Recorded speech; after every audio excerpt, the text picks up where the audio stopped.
What? What's the question again? Is this the greatest pad thai of all time? No, not even close. But it's probably a solid 8 out of 10, considering I made it out of an electric frying pan, and I didn't boil my noodles, I just soaked them in hot tap water, sticking with the theme segment of the show. You know, one-pan meals.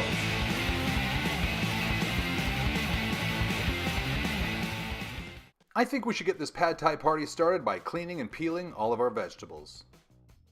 For the home version of this recipe, I used 2 large carrots, 1 cucumber, 4 celery stalks, some cilantro, and some broccoli florets. Once both carrots are peeled and cleaned, we're going to cut each carrot into different styles. One of them we're going to cut into julienne, which is matchstick, and the other one we're going to cut diagonally, or on the bias. Wash your celery stalks and cut them diagonally, like I'm doing up above.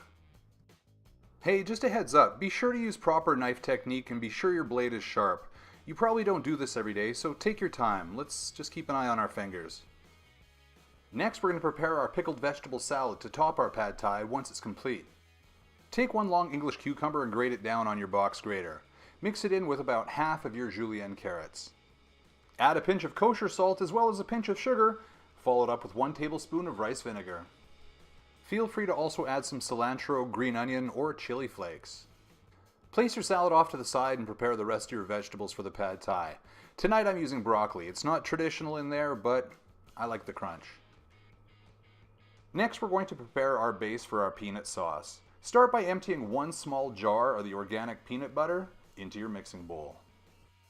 Next, add 4 ounces of hoisin sauce to your warm peanut butter. This soybean-based sweet and salty glaze works perfectly as a baseline flavor component in your sauce. And to heat up my sauce, I like to use a condiment called sambal oelek. It's a chili paste that packs a hell of a punch. For a pan this size, 1 tablespoon will probably be enough to give you a case of the sweats. Put in as much as you're comfortable with, but remember, you can always put in more later, but it's pretty impossible to remove, so don't overdo it. Use your wire whip to blend your 3 ingredients, your smooth peanut butter, your hoisin sauce, and your sambal oelek. You're going to thin this paste down by adding 3 fluid ounces of the rice vinegar. Blend that in as well. These aren't the only ingredients that you can add to pad thai for flavor. Feel free to add ginger, lime leaf, or even fish sauce. Whatever your time budget or wallet allow.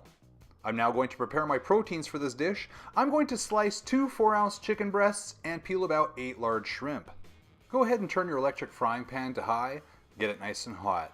Once it's smoking, add about 2-3 tablespoons of the canola oil. Take your sliced chicken breast, put it into the hot oil. Give it a stir once in a while, but don't disturb it too much. We want it to get nice and brown. Once your chicken is starting to brown a bit, add your shrimp in there for a couple minutes. We don't want to cook them completely. We're just trying to turn them to a nice bright pink. Pull your shrimp out, place them off to the side for later. Once our shrimp are out of the pan, we're going to add our sliced carrots as well as 1 tablespoon of chopped garlic. Give your chicken, garlic, and carrots a couple minutes to build up some temperature, brown the garlic, and develop some flavor. While your pan is sizzling away, we're going to prepare our noodles. Normally I would have boiled our pre-blanched noodle, even though it says you can just soak them in hot water for 10 minutes. I recommend you still give them a quick boil on the stove and then transfer them into your pan. If you currently don't have access to a stove, and that's why you're watching this segment, soaking the noodle isn't the worst thing to happen in the world. We're going to leave our noodles to soak for around 12 minutes. Go ahead and add your sliced celery to the rest of your hot pan now. This is where the dish takes a beautiful turn. We're going to add our flavor component and our moisture to make a beautifully thick peanut sauce.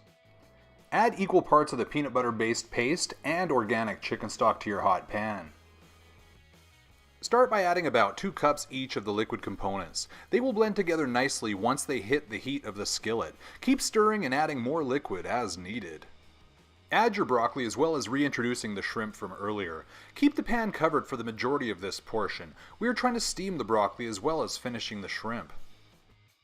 Once the liquid in the pan begins to bubble aggressively, take your drained noodles and add them to the other ingredients in the pan. We now want to keep a close eye on our dish. We want to make sure that we are consistently adding more chicken stock and peanut paste to ensure the noodles keep cooking and absorbing flavor. Adjust your seasoning with a bit of salt and then top the pad thai with your pickled vegetable salad from earlier, as well as some roast peanuts and cilantro. Some other nice topping suggestions include sliced scallion as well as toasted sesame seed. So there you have it, the one-pan pad thai. Feel free to hit me below if you have any questions, and I'll do my best to answer you in the comment section.